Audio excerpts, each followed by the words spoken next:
Dans le monde sauvage, au cœur de la forêt silencieuse, la vie et la mort s'entrelacent dans une chorégraphie millénaire. Ici, la fin ne survient pas toujours dans un éclair de violence. La mort ne frappe pas toujours vite. Parfois, elle est une présence patiente, tissée dans le décor même. Parfois, elle attend. Cette structure délicate, suspendue entre deux mondes, n'est pas un simple piège, c'est une promesse. La promesse d'une rencontre inévitable, dictée par les lois invisibles de la survie.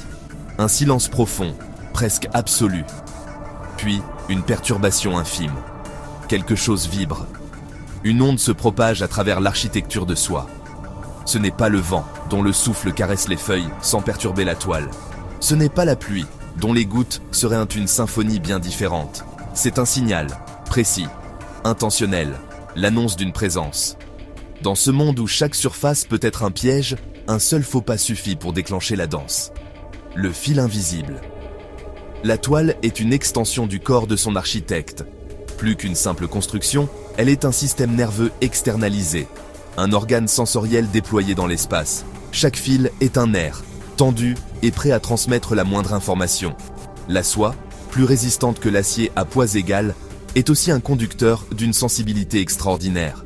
Chaque vibration est un message, un langage complexe qui informe sur la nature de l'intrus, sa taille, sa détresse. L'araignée ne voit pas le monde avec ses yeux. Sa perception visuelle est limitée, presque anecdotique. Elle le ressent. Elle le touche à distance, à travers ce réseau de capteurs qui couvre son univers. Suspendue au centre de sa création, immobile, elle est à l'écoute. Chaque fibre la connecte à son environnement immédiat. Elle lit l'espace comme une carte vivante, une topographie tactile où chaque point est connu, chaque distance mesurée. Ici, le territoire ne se défend pas par la force brute ou l'agression. Il se contrôle, chaque élément est sous surveillance. La maîtrise de l'information est la clé de la domination, l'illusion de sécurité. La proie avance, guidée par ses propres impératifs. Elle cherche de la nourriture, un lieu de repos. Elle perçoit le monde comme une succession de surfaces solides et de vides à franchir. Elle croit le sol stable, l'air libre de toute contrainte. Son univers est simple, direct. Mais dans la nature, la perception est une arme, et l'illusion, une stratégie. Ce qui semble immobile est souvent déjà en mouvement, une tension latente qui n'attend qu'un déclencheur. L'air ment. Il cache ce qu'il transporte. Il dissimule les frontières invisibles. La surface ment. Ce qui ressemble à un support sûr n'est que le prolongement du piège. La toile est invisible, une absence dans le paysage, une simple interruption dans la lumière. Elle n'existe pas dans le monde de la proie. Pas encore. Elle ne devient réelle qu'au moment où il est trop tard. Le contact est fait, l'illusion est brisée. Le déclenchement, un fil tremble. Le premier contact envoie une onde de choc à travers le réseau, puis un autre. Le message se propage, arrivant de toutes parts, au centre de commandement. L'araignée ne se précipite pas. La précipitation est l'ennemi de la précision. Une réaction instinctive pourrait être une erreur fatale. Elle confirme. Elle interroge sa toile, envoyant ses propres vibrations pour en analyser l'écho. Est-ce une proie, un débris ou un rival ? Chaque vibration est analysée, avec une rigueur absolue.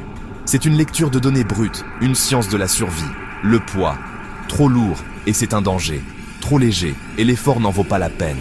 La direction. La position exacte de la victime est cartographiée instantanément. La résistance, la fréquence et l'amplitude des secousses révèlent l'énergie de la proie et l'urgence de la situation. Ce n'est pas encore une attaque, c'est une évaluation, un calcul de risque et de bénéfices. C'est une décision, l'analyse est terminée. L'action peut commencer. La danse, un pas, le mouvement est initié. Il n'est ni rapide ni agressif, il est mesuré, puis un autre. L'araignée avance, se déplaçant avec une grâce économique sur les fils non collants qu'elle seule connaît. La proie lutte. Son instinct lui crie de fuir, de se débattre avec toute l'énergie dont elle dispose. Mais chaque mouvement désordonné, chaque spasme de panique, ne fait que la lier davantage. La toile est conçue pour cela. La lutte de la victime renforce l'emprise du chasseur. La soie n'écrase pas. Elle est trop fine, trop délicate pour cela. Elle enchaîne, elle neutralise, un membre après l'autre, jusqu'à ce que tout mouvement devienne impossible.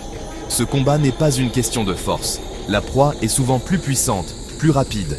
C'est une chorégraphie, une séquence de gestes précis, optimisée par l'évolution. Une danse macabre, répétée à l'identique depuis des millions d'années. L'instant irréversible. La proie comprend. Dans un éclair de lucidité, la nature de sa situation lui apparaît. La lutte cesse. Trop tard. Le point de non-retour a été franchi. Le fil se referme. Le cocon de soie est achevé. Le mouvement ralentit, puis s'arrête. L'énergie s'est dissipée. Dans ce monde, la vitesse ne sauve pas. Elle est une illusion de puissance. La panique condamne. Elle est le carburant qui alimente le piège. La danse touche à sa fin. Le silence revient, mais il est différent. Il n'est plus un silence d'attente, mais un silence de conclusion. Dans la nature, la victoire n'appartient pas toujours au plus grand ou au plus fort. Elle appartient à celui qui comprend l'espace. Celui qui le façonne, le lit, et l'utilise avant même d'y entrer. La toile est réparée, le drame est terminé, l'ordre est restauré. Silencieusement, l'architecte prépare déjà l'avenir. La place est libre pour une nouvelle rencontre, pour une nouvelle erreur. Car dans le monde sauvage, la loi n'a pas besoin d'être visible pour être absolue. Celui qui contrôle l'espace contrôle le destin.